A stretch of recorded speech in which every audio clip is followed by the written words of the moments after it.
وَمَا أَرْسَلْنَاكَ إِلَّا كَافَّةً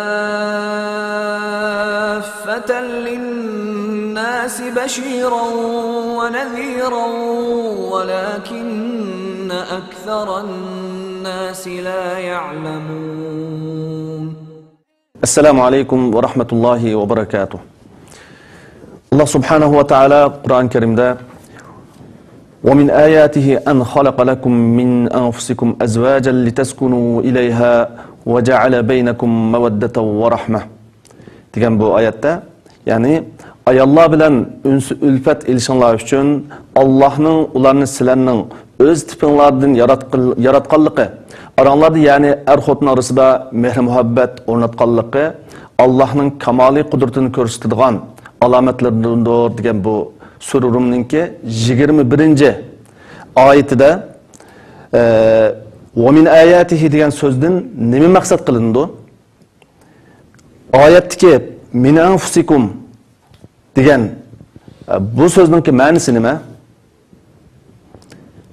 "Litaskunu ilayha" degan oyatdan nima maqsad qilindi va nima tushunchalarni olamiz?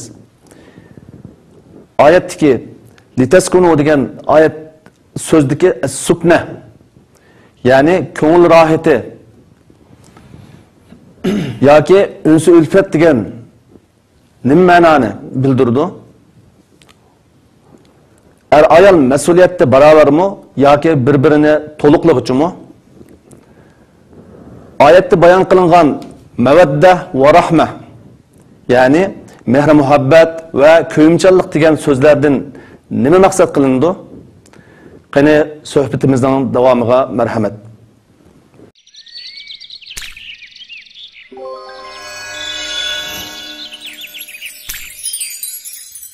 Bismillahirrahmanirrahim.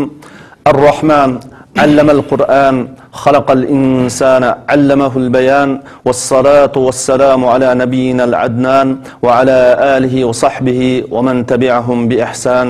Amma ba'd. Assalamu alaykum wa rahmatullahi wa barakatuh. Hürmetli qarindoshlar, bugun biz Allohning yordami bilan Huquq va mas'uliyat nomli programmamizning 4-bölümini sizlar bilan o'rtoqlashish uchun men Nizomiddin Tamkini Huquq va mas'uliyat nomli suhbatimizning doimlik mehmoni ustoz Muhammad Ali bilan bir araya keldik. Biz suhbatimizning ilgirki qismlarida ayollarning erlari ustidagi haqlari to'g'risida tafsiliy to'xtalgan bo'lsak, ammo bugun erlarning ayollar ustidagi haqlari to'g'risida to'xtalishimiz suhbatimizning normal taqozosi. Assalomu alaykum ustoz Muhammad Ali. Suhbatimizga tekrar kelganligingizni qarshi olamiz. Ustoz Muhammad Ali, biz yuqorida deb o'tgandek erlarningki ayollar ustidagi haqlari to'g'risida suhbatimizni boshlaymiz. Shundaqla bu masalani shariat qandoq bayon qilganligini yanada biz Alloh subhanahu va taoloninki Qur'on Karimda bu vaqtda bayon qilgan yuqorida tilovat qilingan oyatdagi Sura Rum'ning 21-oyati "Ve min ayatihi an khalaqa lakum min anfusikum azwajan litaskunu ilayha ve ja'ala baynakum mawaddatan ve rahma" degan bu oyatdagi har bir kalimada ayrım to'xtalsak biz bu mavzuninki haqqini beralaymiz deb qarayman. Chunki mazkur oyat ayollik munosabatninki asosi deb qaraladi. Bu oyatdagi "Ve min ayatihi" degan so'zdan nima maqsad qilindi? Bismillahirrahmanirrahim. Elhamdülillah ve salatu vesselamu ala Resulillah ve ala alihi ve sahbihi ve men vala amma ba'd. O'qilgan yuqorqi surumning 21-oyatidagi "Va min ayatihi an khalaqa lakum min anfusikum azwajan litaskunu ilayha va ja'ala baynakum mawaddatan va rahma" degan oyatda Alloh subhanahu va taolo ayol o'tirisidagi munosabat va ayol o'tirisidagi huquq va majburiyat shaklini bizga go'zal shaklda ifodalagan. Oldi bilan oyatning 5-dagi bir qismi bizning diqqatimizni tortadi. Alloh Qur'oni Karimda cho'ng-cho'ng buyuk masalalarni o'rtaga qo'yib, diqqat tortmoqchi bo'lganida Xo'sh.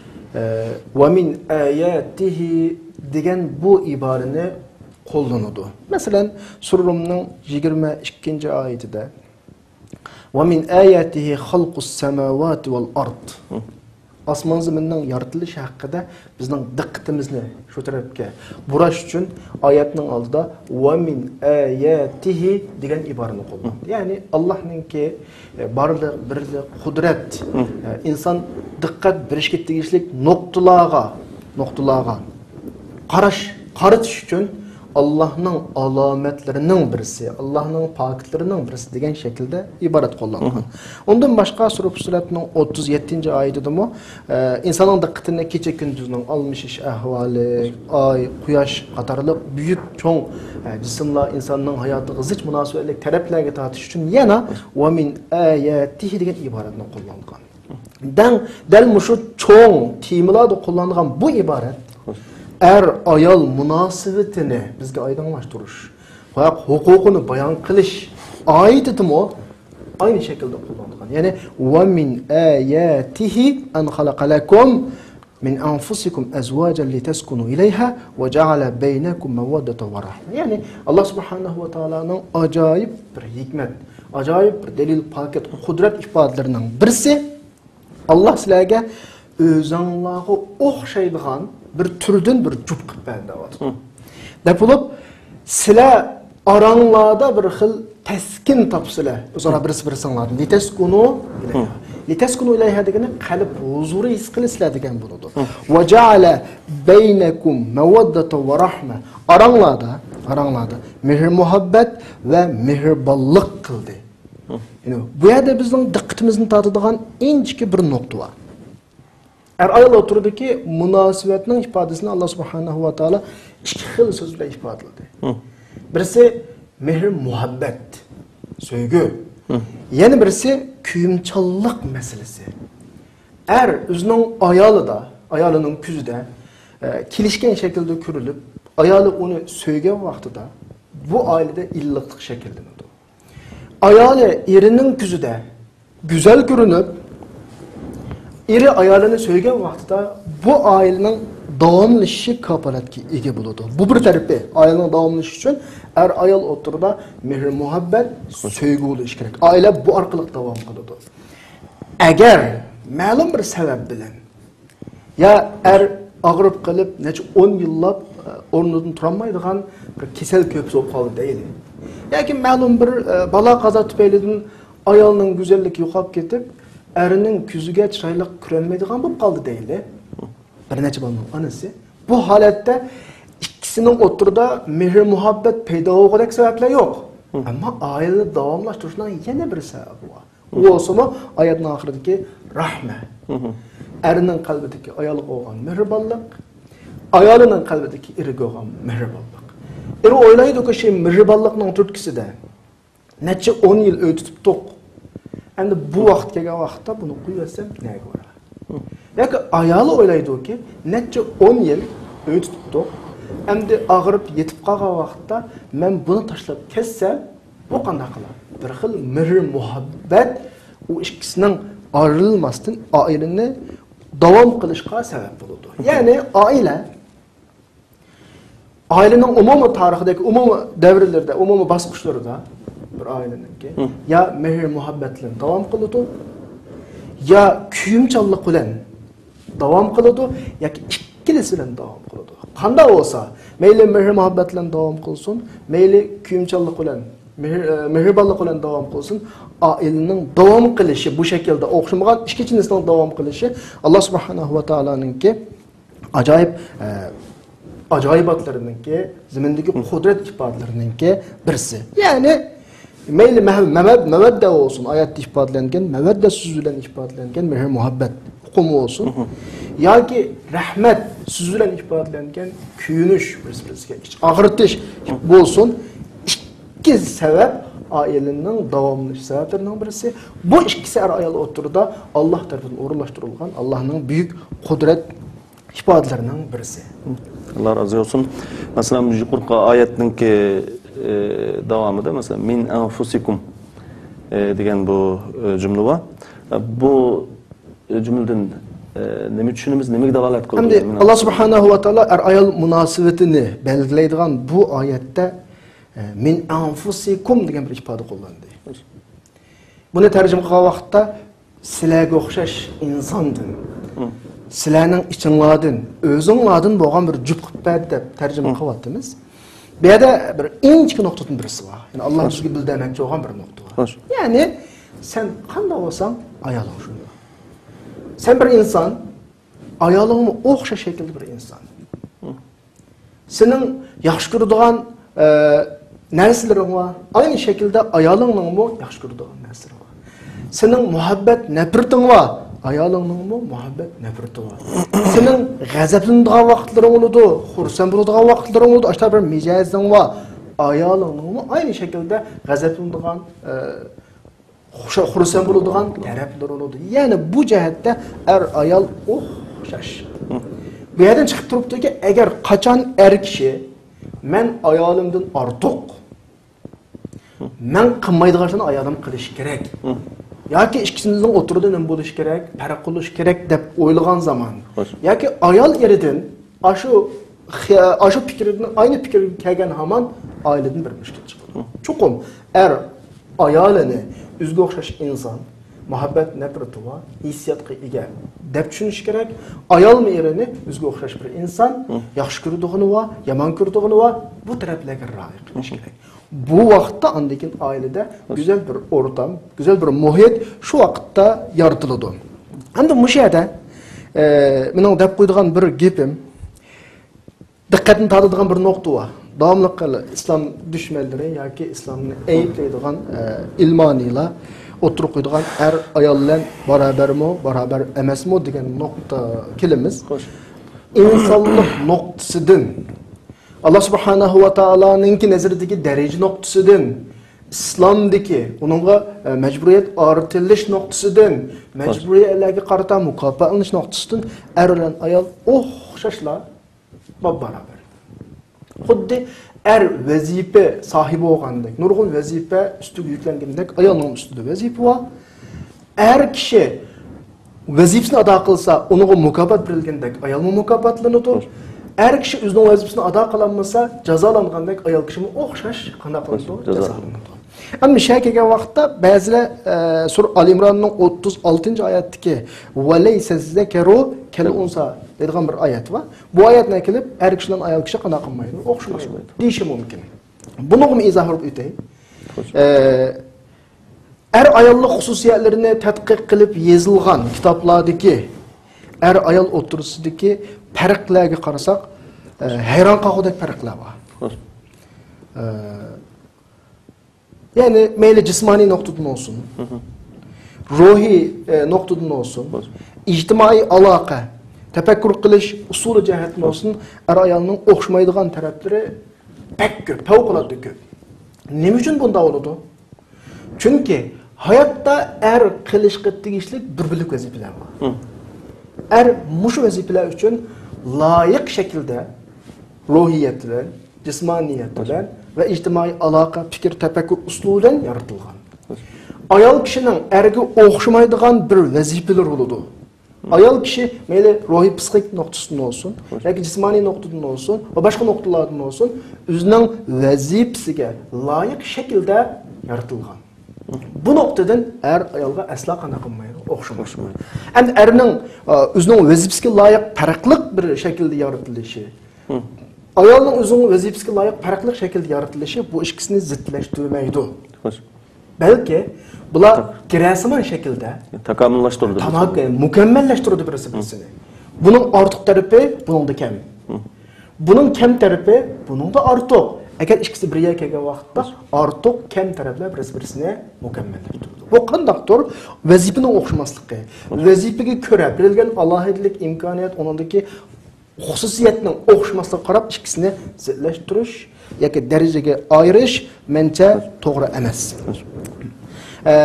Masalan, Qur'oni Karimda Rasulullohga erini shikoyat qilib kelgan bir ayolning ahvoli yattiqat osmonning ustidan vahiy shaklda tushgan. Qad samiyallohu qawlallati tujadiluka fi zawjiha Ve teşteki ilallah. ve teşteki ilallah. Bu ayol Peygamber Aleyhisselam'dan kaşığı kelip mında şikayet kılgan erini. Menin erim, meni ağa vaqtda men yaş, güzel, ailem ba, iqtisadım ba, mında bir halet ettim, mında vaqtı toy kılgan.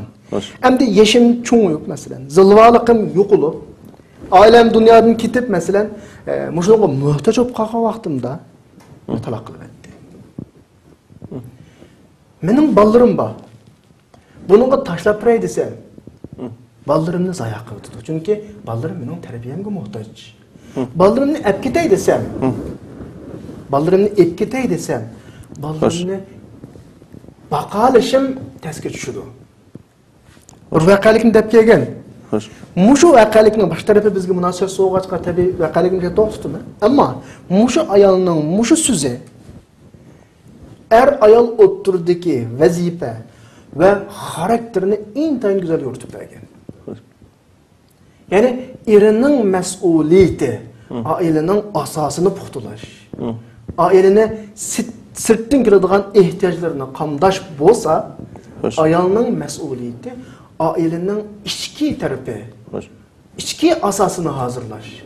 Ballarının iqtisadi, maddi ehtiyojlarini dada qamdasa, manevi ehtiyoj tarbiyalarini kim qamdaydi? Ana qamdaydi. Degandek bir ma'nini ifodalaydi. Mayal Rasulullah'ın qashqa shikoyat qilish jarayonida degan so'zining o'zidilar. Mayalning so'zidan erning va ayolning vazifasi va alohidligi ma'lum shaklda qana qilingan gavdilangan. Allah razı olsun. Ayette liteskunu ilayha degan bir cümle keladi. Bunu da es-sukna. Yani bu sukna kelimesini qanday tushunishimiz mumkin? Hem de ayet ayollarning munosabatini belgilagan vaqtda aranglarda mehr muhabbet var. Kuyinish var. O'zinglarga o'xshash insondan bir juftni sizlarga qilib berdi deb bo'lib keyinidan liteskunu deb bir so'z ishlatildik. Arab tilidagi bu sakna yani bu sözün ma'nosi qalb huzuri degan ma'noda. Yani qalbning taskin tepishi degan ma'noda. Taskin tepish degan nima? Qalb huzuri degan nima degan vaqtda inson ehtiyojliq narsaga erishgan vaqtida yoki ehtiyojliq narsadan xotirjam bo'lgan vaqtda qalb huzuridir. Ayol o'tliq hissiyotga ega, mehribonlikqa ega, illiqlikqa ega. Bunga ehtiyojliq. Ötkür fikirge ega, çoğunqur iradege ega, chidamchanlikqa ega. Ayol bunga ehtiyojliq. Ikki jins birga kelgan vaqtida o'zi ehtiyojliq bo'lgan illiqlikni, ehtiyojliq bo'lgan hissiyatni ayolidan oladi. Ayol o'zi ehtiyojliq bo'lgan taraflarini erdan qamdiradi. Ailenin içki illiqligiga, huzurga ayol kapolatlik qiladi. Ailenin yetakchiligiga kapolatlik qiladi. İşten herib yenib kelgan vaqtda yoki safardan yenib kelgan vaqtda yoki safarga chiqadigan, uydan chiqadigan vaqtda o'zining kelgusi jamiyatning asosi bo'lgan bolalarini xotirjam ayolga omonat qo'yib mangadi. Bu bir qalb huzuri. Ayol erining bu aileni güzel şekilde yetaklab, ehtiyojlarini qamdab, oxirgi ep mang'alaydigan yetakchilik roliga ayol xotirjam bo'ladi. Yani ikkisi birisi-birisidan xotirjam bo'ladi. Chunki ikkisining kam tarafi bor, qarshi tarafdan to'liqlaydi. O'zining kam tarafini ayolidan to'liqlaydi, ayol o'zining kam tarafini nerdan to'liqlaydi? Eri tarafdan qanaqa to'liqlaydi. Shunga ko'pincha ayollar erining qobiliyatlik, talantliqligidan boshqa ayollar oldida faxr qiladi. Nimishqa u o'zining talanti, qobiliyati, ailaga yetakchilik rolini to'liq joriy qildirish orqali ayoliga nimbagan xotirjam bo'lgan. Ayolidan xotirjam kishilar sirtda uy oilasining hech qanday g'am qilmay, o'zining ishlarini xotirjam qilaoladi. Uni bu taraf oyatda tillangan liteskunu ilayhaning ifodasi bo'lsa kerak. Chunki erda o'zining vazifasiga yarasha iqtidorlar, xususiyatlar, o'zalliklar erda yaratilgan. ayol da ayolning vazifasiga yarasha alohidliklar, xususiyatlar, xosliklar ayolda yaratilgan. Erning ehtiyojlik tarafini, er yo'q tarafini ayoldan oladi. Ayol o'z ehtiyojlik tarafini nerdan oladi? Erdan oladi. Bu tarafni qarish tarafini nima qiladi? Xotirjam. Chunki o'g'lingda bor. Ayol erimda bor deydi. Eri ayolimda bor deydi. Yani bu kem taraflardan qanaqa qilmaydi, ensirmaydi. Buning o'zi oyatdagi litaskunu ilayha degan mazmunning ifodasi bo'lishi kerak. Allah razı olsun. Yuqorqi oyatninki ma'nosida tafsil tushunchaga ega bo'ldi. Endi Alloh taolo Qur'on Karimda ar-rijalu qawwamuna 'alan nisa deb sura Nisa'da kelgan bir oyat bor. Bu so'zningki shariy tushunchasi nimalardan iborat? Ya'ni erlar ayollarning homilidir degan yuqorqi oyatninki ma'nosida. Ya'ni bu erlar ayollarning homilidir degan bu so'zni qanday tushunamiz? Endi biz burundan ar-rijalu qawwamuna 'alan nisa deganni ba'zida ayollarga kuchimiz yetmasa, gap anlatmasa ishlatib keldik. Erlar ayollarni boshqurdi degan shaklda. Amaliyotda buning ma'nosi buningdan keng bir shaklda kelishi kerak. Ya'ni erlar ayollarning homiysi, mas'uliyat egisi degan nuqtadan aytgan vaqtda masalani tushuntirishdan ilgari men bir qisqa misoldan birini olay. Bir cho'ng aeroplan bor desak, 400 yo'lovchi aeroplanda bor. Mushu aeroplanni uchitib saq salomat nishonga yetkazadigan ikki odam bor. Ikki odam kichik, kenarlikka balkim necha metrmi kelmaydigan kichik bir yerda taqoq bo'lgan bir yerda o'tirib aeroplanni qanaqa qiladi? Haydab mang'adamdi. Endi mushu yo'li uçquchilar, ya'ni kapitan. Nimda men 400 yo'lovchi bilan birga o'tirib, xushal-xuram safarimni davom qilmayman. Nimda bu kichik bir yerga men taqilib, so'linib o'tirman. Deyishi uning asli vazifasiga xilof. Ayol kishininki Allah subhanahu va taolo tarafidan yaratilgan vaqtdagi eng chong vazifalarning birisi kelgusi jamiyatning asosini yaratish. Yani kelgusi jamiyatning asosi deganimiz bugungi kunda 5 yoshga kirgan kichik bolalar 20 yildan keyin mush jamiyat shunday bo'ladi. Mush bolalarning bo'ladi. Bugun oilada shu bolalar qanday shakllansa, tarbiyalansa, yetiltirilsa, 20 yildan keyingi jamiyatimiz ayni shu shaklda chiqadi. Yine ayollar Qur'oni Karimda vaqarna fi buyutikunna degan bir oyatlar. Bu oyatni ko'pincha vaqtda ayollarni uyga sulab qo'yish, uydan chiqarmaslik degan bir shaklda tushunib olgan bo'lsak, mencha sal tardarida tushunib olgan bo'lamiz. Tabii ayollar uydan chiqsa bo'lmaydigan tarafi yo'q. Lekin oyat shuni bizga ifodalayotdiki, ayolning asosiy vazifasi oiladan boshlanadigan jamiyat qurilishi. O yüzden oyatda Allah ayollarning ehtimomini, diqqat nazarini, ko'ngil bilishni oilaga qanday qilyotdi, tortyotdi.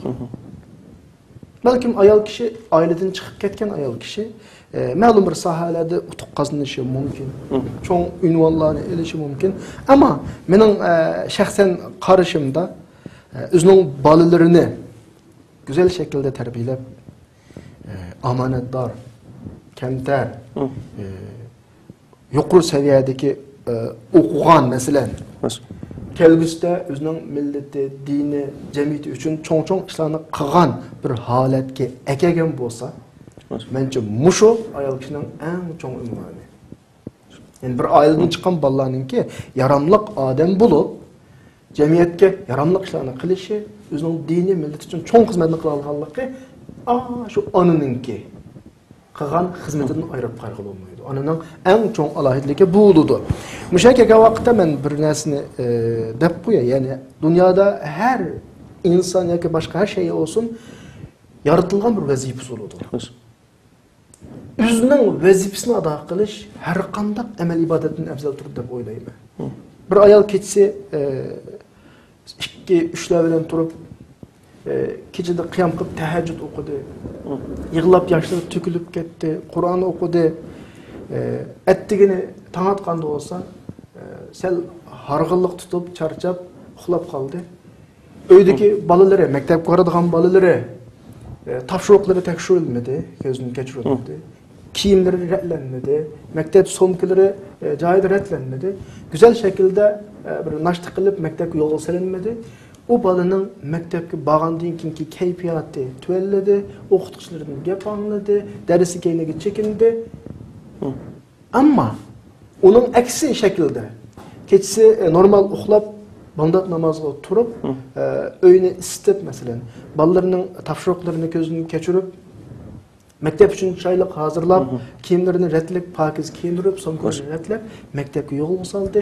Bu ikki ayolning o'rtasidagi farqni selishtirish to'g'ri kelib qolsa, men ikkinchi ayol.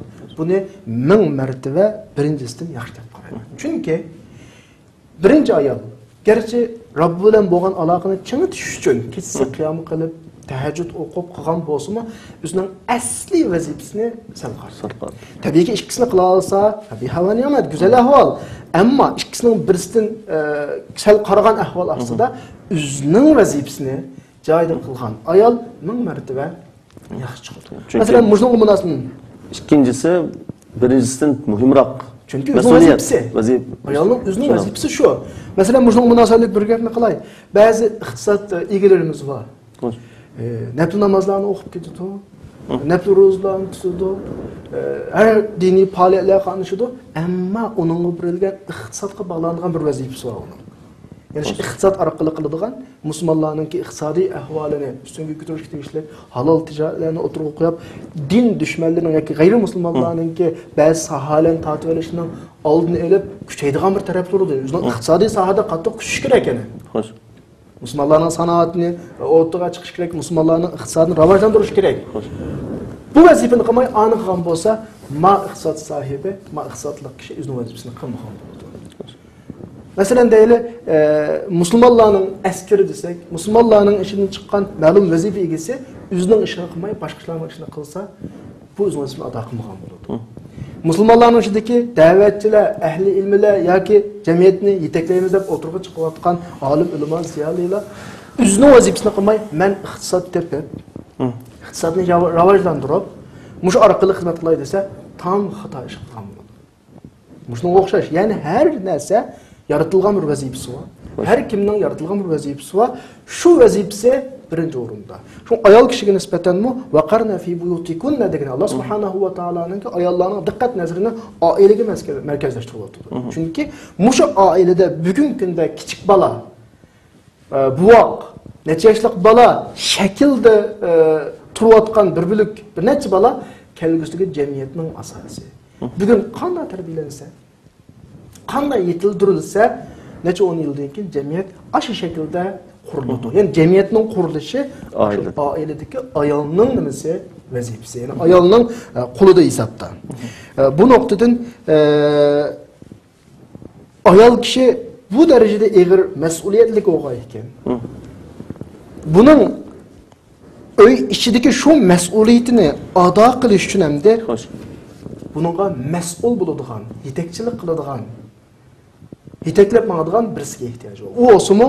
Yine bayatın ayette okulgan erjalu kavvamuna alen nisa degeni cemiyetinin yıldızı, urukçusu olan ailedeki bu küçük bir cemiyetini, yani bu vakt cemiyet desek olur, cemiyetinin asasını cahide yıkıldırıp cemiyetinin ortaya çıkış için her kişi ayol kişinin şu vazifesiga yardım kılış gerek, şu vazifelerden her kişi kanatında sorulur. Erjalu kavvamuna alen nisa degeni bu nokta. Hem de muşu noktanın ahırısında ben bir nesini kıstıray. Her kişi eğer özünün muşu vazifesine düşengini de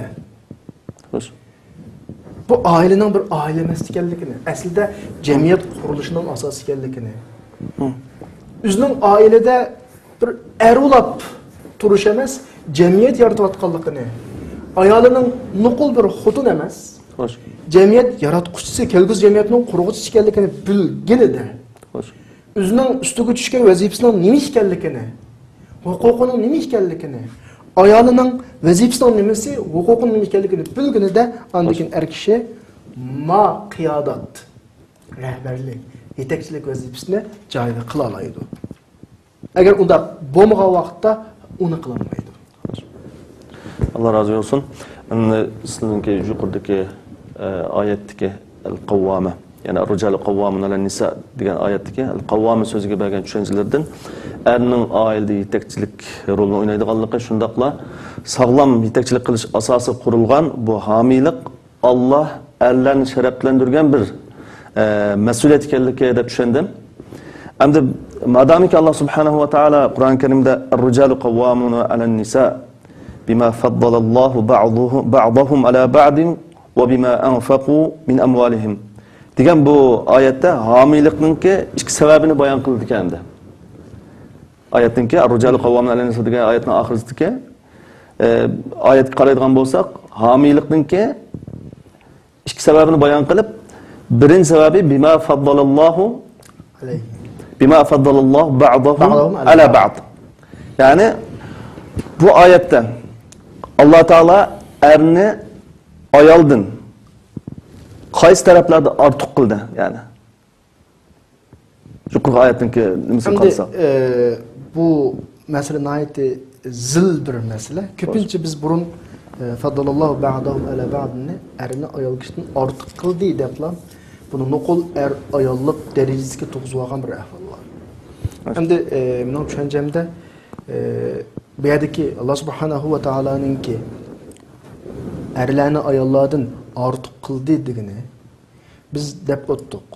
Ayolning büyük bir vazifasi bor. Xo'sh. Ayolning shu büyük vazifasidan kim mas'ul? Er kishi mas'ul. Buning uchun er kishi o'zining huquqining nima bayonini deb o'tganimiz. Majburiyatining nima, ayolining huquqining nima, majburiyatining nima ekanligini bilish kerak. Xo'sh. Chunki bilim, bilish, ma'lumot har ishning asosi. Do'zaxga kirib ketishning satak sababi mi? Xo'sh. Bir narsani bilmaslik. Sura Mulkning 10-oyatida do'zaxga kirganlar o'z do'zaxga kirish sababini bayon qilib, va qalu law kunna nasma'u aw na'qil ma kunna fi ashabis sa'ir. Anlab bilgan bo'lsak, ma do'zaxga kirmaydik deydi. Bu noktadan tushungan vaqtimizda er kishiga yuklangan bu vazifa, yetakchilik vazifasi bo'lg'achqa, vazifa nuqtasidan, mas'uliyat nuqtasidan er kishi sal yuqoriroq o'rinda. Yani bu yuqori deganimiz daraja nuqtasidan emas, mas'uliyat nuqtasidan. Yani mas'uliyatni sanab o'tirsak, erning mas'uliyati ayol kishinikidan sal nimroq ko'proq. Yani Qur'onda da'vatudiki Alloh sizlarga yukni jiqatdi deyapti. Ar-rijalu qawwamuna 'alan nisa. Bu askartish. Er ayoldan mas'ul deb bo'lib, nimishqa bima faddalallohu ba'dahum ala ba'd. Chunki vazifa ma'ruf deyapti. Erning vazifasi ayol kishining nima ortiq. Sizning qiladigan ishing ayol kishining ortiq bo'lgandan keyin siz o'zingizning mas'uliyatni tuting. Sizning qiladigan ishing jiq deyapti. Yani bu sizlardan so'rgan savolda masalan, yani erninki ayoldan qaysi taraflardan erninki ayolning vazifasi ortiq. Yani bu oyatda bayon qilingan ortiqchilik nima deb buni so'ramoqchiman. Yani ayol kishining shuncha büyük vazifasi bor dedik. Bunun oldida şu büyük vazifani ustiga olgan ayol kishini yetaklash. Bu er kishining ustiga tushadi. Bu noktadan er kishining vazifasi ayol kishidan nima bo'ladi? Ortiq. Ammo shakaga vaqtda ortiq degan hukm ko'pincha reaksiya qiladi. Ya'ni biroqlam darajaga oprolat boshlar. Men bir misol keltirsam, oldimizda ikki mashina bor. Birisi sayohat avtobusi 50 kishilik. Yana birisi yuk avtobusi 10 tonna mal patadigan. Xo'sh. Aram ikkidan patadi. Shuncha qaysi yaxshi? Onun yaxshi yomoni yo'q. Bu o'zinki, bu nima sohasida? O'z sohasida. Buning 50 dan patadi, buning 2 dan patadi. Lekin buningga 100 kilo mal patmagan bilan buningga 10 tonna nima patadi? Yuk patadi. Ya'ni buning o'z sohasi va buning o'zguchilik bir nimasi va sohasi. Yani ikkalasi o'ziga xos bir xususiyatiga yana. Ayol kishi o'zining vazifasiga loyiq shaklda ruhiy, jismoniy va boshqa jihatdan yaratilgan. Er kishi o'zining vazifasiga loyiq ruhiy, jismoniy hamma jihatda, psixik hamma jihatda vazifasiga loyiq yaratilgan. Ayol qilgan ishning nurg'unlarini er qilolmaydi, er qilgan ishning nurg'unlarini ayol qilolmaydi. Bu noktadan bu bir giralashma shakldagi holat. Birisi-birisini ortiq tuvallik emas, balki birisi-birisini qana qiladigan, mukammallashtiradigan, birisi-birisini to'liqlaydigan bir holat. Allah razı olsun. Yani Allah subhanahu wa ta'ala'nınki erni ayaldan farklı kılıp yani özüge her ikkilisine yani ayrım bir hususiyet bilen yarışı er cinsinin ayal cinsinin evzellikine taqozo qiladi bu yerda. Yani bayatniki degan misollarimizda menimcha buning javobi chiqib bo'ldi. Ikki mashinaning mav ma'nodan ortiq digilolmaganidan faqat vazifa farqi. Vazifa farqi. Mas'uliyat farqi. Er ayolning o'tirgan farqi. Qandaqdir bu ikki jinsning birisidan nima ortiq. Yani afzallik nuqtasidan bunda ortiqlik bo'lmaydi. Chunki darsimizning, suhbatimizning başida o'qib o'tdik. Ayollarga çekilgen mesuliyet Allah'ın nazarındaki ve bunu ada kılsa birildiğin mükafat. Erlerge çekilgen mesuliyet ve bunu ada kılsa birildiğin mükafat ve her işkilisi ada kılmasa uçtaydıgan ceza şaş. Bu noktadan er ayal nima şaş. Çünkü ders sohbetimizin başında okuyan ayette min anfusikum. Ayal erden şaş insan. Erinin qanday muhabbet, nefret, gazap yaxshi ko'radigan, yomon ko'radigan tarafi bo'lsa, ayol kishining o'xshash narsa tarafi bor. Bir-biriga ehtirom qilmoq lozim. Hech kimdan ortiq yaqin emas, tuvan emas. Masala mas'uliyat masalasi va mas'uliyatga qarata berilgan imkoniyat alohidliklar masalasi. Oyatdagi ikkinchi sababiga ko'z yugursak, va bima anfaqu min amwalihim. Ya'ni er ayol uchun o'z iqtisodini sarf qilganlik uchunla ayol erning homiylik ostida bo'lgan bo'ladi yani. Yani bu del bayatın az biraz ilgili soğan erler ayollardan qaysi tarafta vazifesi yuqori degan savolning javobi şu so'gan savolning o'zi bo'lib qoldi. Erning ayoldan ortiq ustiga olgan bir vazifasi bor. Bima anfaqu alayhim ki ayolning butun iqtisodiy xarajatlari maddi ta'minotlarning hammasining yuki kimning ustiga yuklangan erning. Bu ortiq taraf. Bir ailedeki ayolning ayol bayılgan takdirdimi ayolga mas'uliyat nuqtasidan mas'uliyat kelmaydi, yük yüklenmeydi. Mesela aileni kuruştan başlaydı. Ayol to'y qilib bir aileni qurmoqchi bo'lgan vaqtdimi to'yla qiladi. Bu erning ustundagi mas'uliyat. Ayol kishi qana qiladi, oladi. Aile qurib bo'lgandan keyinki ailening ichidagi umumiy moddiy ehtiyojlarning hammasini qamdash kimning ustida? Erning ustida. Ayol kishi ustiga aslo vazifa tushmaydi. Bu erningki mas'uliyatining ayollarnikidan nima ekanligi ko'p ekanligining bir tarafi. Shunga bir oila qurilgandan keyin oilani buzishda talaq huquqi kimga berilgan? Erga berilgan. Endi misha kelgan vaqtda bir narsani qo'shib qo'ygim keladi. Bir oilani buzishning 3 xil usuli bor. Xo'sh. 3 xil. Buning birining huquqi erga berilgan. Yana birisining huquqi ayolga berilgan. Yana birisining huquqi erga berilmagan, ayolga berilmagan, balki qozi, yana bugungi sud. Buning berilgan ahvoli bor. Ya'ni bu arabcha fiqhiy atalgan degan vaqtda talaq, al-hul yani birisi tefrik. Ailenin 3 xil şekilde buzg'uldi. Bir aile eğer zaten qamlashmadi bu ikisi, bu aileni chuvatish to'g'ri kelib qoldi. 3 xil holati bor. Talaq erning qo'lida, hul kimning qo'lida, ayolning qo'lida. Ayol hul qilish orqali aileni buzalaydi. Eğer kishi talaq qilmagan taqdirdami, ayol kishi hul qilib kelishib, onun tafsiloti fiqh kitoblarda bor onun tafsiloti. Bu ayol kishining huquqida bu. Andaki üçüncüsü tefrik deyimiz ayrı ve teşhis. Kilişenmedi bu aile. Bombadı bu aile. Bu aile normal aile bombadı. Bu vakti da sot mesela. Üçüncü bir taraf. Erdim bombaydı hukuku, ayaldım bombaydı hukuku, sot ayrıydı. Demek bir ailenin çoğuşunun hukuku gelgen vakti mi? Aile kurgan vakitteki mesuliyetki karab turup ailenin çoğuşunun açıkça tarafları tutulgan. Çünkü aileni kurgandan tartib bunun iqtisadi, maddi bütün mesuliyeti kimden ustuga tushgan? Erning ustiga. Bir adam bir aileni qurish uchun necha mingni xarjladi. To'g'rimi? Uni akilib, yana birisiga pokku deb buzib qolib o'tsa, bu qanday ahvol bo'ldi? Shunga talaq huquqi kimning qo'lida? Erning qo'lida. Ammo xul'i qilib burun mesela sarf qilingan shu xarajatlar ma'lum darajada kelishib qana qilinsa, bir taraf qilinsa talaq huquqi kimning qo'lida bo'ldi? Ailenin çoğuş huquqi ayol kishining qo'lida bo'ldi. yoki adil şekilde ayrıldıgan nimenin kulda qazi, yani sotning kulda oludu.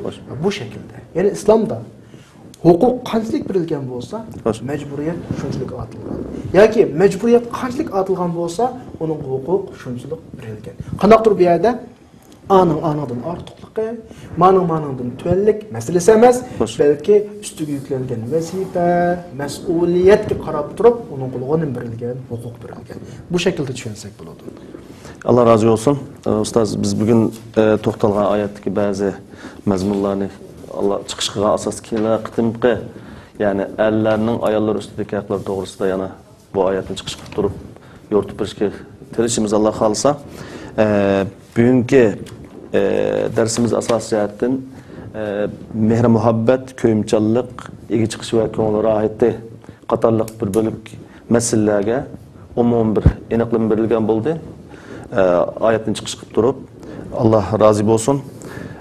Bugünkü dersimiz inşallah ahirlashdi. Hürmetli qarindoshlar, huquq va mas'uliyat nomli programmamizninki 4-bölüm bo'lgan erlarning ayollari ustidagi haqlari, ya'ni mehr muhabbat, ko'yimchanlik to'g'risidagi suhbatimizni bu yerda oxirlashtiramiz. Ulug' Rabbimizdan hammalarga dunyo va oxiratda yaxshilik tilayman. Hammalardan ulug' Allah razı olsun. Görüşkünce aman bulunla. Esselamu aleyküm ve rahmetullahi ve berekatuhu.